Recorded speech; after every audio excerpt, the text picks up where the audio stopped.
की ज्याच्यासाठी त्यांनी आंदोलनं केली, पण त्याचा शेवट नाही झाला. महाराष्ट्र नवनिर्माण सेनेने जेवढी आंदोलनं केली त्याचा शेवट झाला. तुम्हाला मोबाईल फोनवरती मराठी ऐकू यायला लागलं.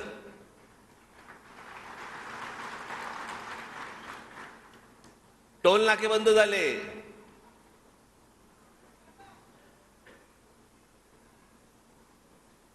पासष्ट 67 टोल नाके या महाराष्ट्रामधले बंद झाले.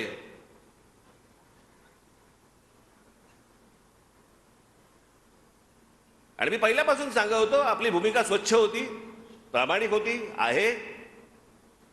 टोल तर जगभर चालतात. आमचं म्हणणं होतं तिथून टोल बंद जे पैसे येतात ते किती येतात आणि जातात कुठे. आमचा मुंबई गोवा रस्ता अजूनही भीषण आहे. मुंबई नाशिक रस्ता भीषण झालाय. रस्ते आम्हाला नीट करता येत नाही, टोल वसूल करताय. मराठी पाट्या झाल्या.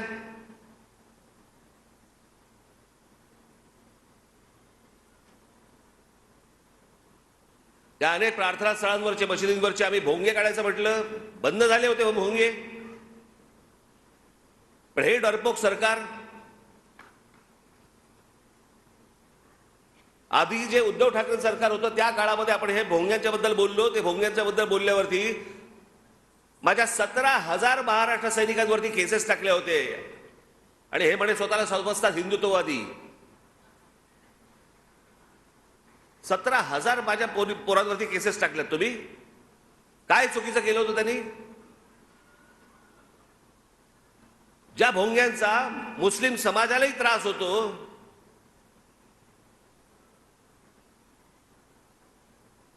हा आमचा इथे मामू आला असेल. मामू कुठे आहे?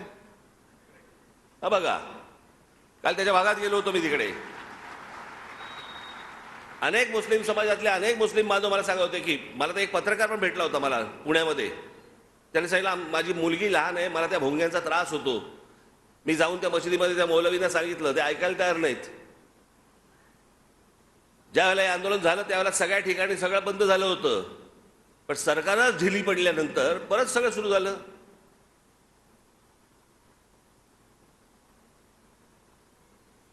तुमच्या सगळ्यांच्या कष्टामधनं एकदा हे राज्य माझ्या हातात द्या, सगळे भोंगे एक साथ बंद करून टाकतो.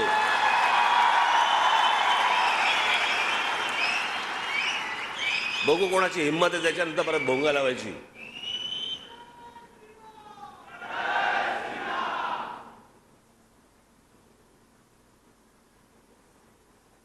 त्या समुद्रावरती होते, एका रात्रीत तोडायला लावला. आम्ही काय प्रार्थना करू नका म्हणतोय? आम्ही काय नमाज पढू नका म्हणतोय?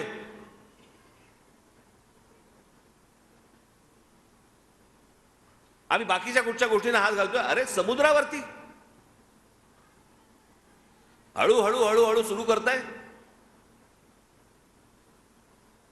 ते झाल्यानंतर तुम्ही महत्वाची गोष्ट त्यातली बघा, ते झाल्यानंतर देखील मुस्लिम समाजाकडनं कोणती प्रतिक्रिया नाही आली, कारण त्यांनाही कळलंय अनधिकृत आहे. पण हे केलं कोणी? का सरकारच्या लक्षात नाही आलं? जिकडे तो दर्गा होत होता त्याच्या बरोबर 100 फुटावरती तिथे पोलीस स्टेशन आहे. का नाही त्यांच्या लक्षात आलं? का नाही महानगरपालिकांच्या लक्षात आलं? मी हे तुम्हाला एवढ्यासाठी सांगतोय की बाकीचे लोक ज्या प्रकारचा अपप्रचार आपल्याबद्दल करतायत त्यावेळेला तुम्ही त्यांना सडकवून सांगितलं पाहिजे. त्याच्याकडे पण एक पुस्तिका पण काढली, एक आपण पुस्तिका पण त्याच्यासाठी काढली की आपण काय काय काय आजपर्यंत आंदोलनं केली आणि त्याचे रिझल्ट काय ते तुमच्यापर्यंत पोहोचलं नसेल तर पोहोचवायचा मी सांगतो या सगळ्या लोकांना तुमच्यापर्यंत पोहोचवायला. तेव्हा त्या लोकांशी बोला, त्या पत्रकारांशी बोला जेव्हा तुमच्यावरती आरोप करतात त्यावेळेला.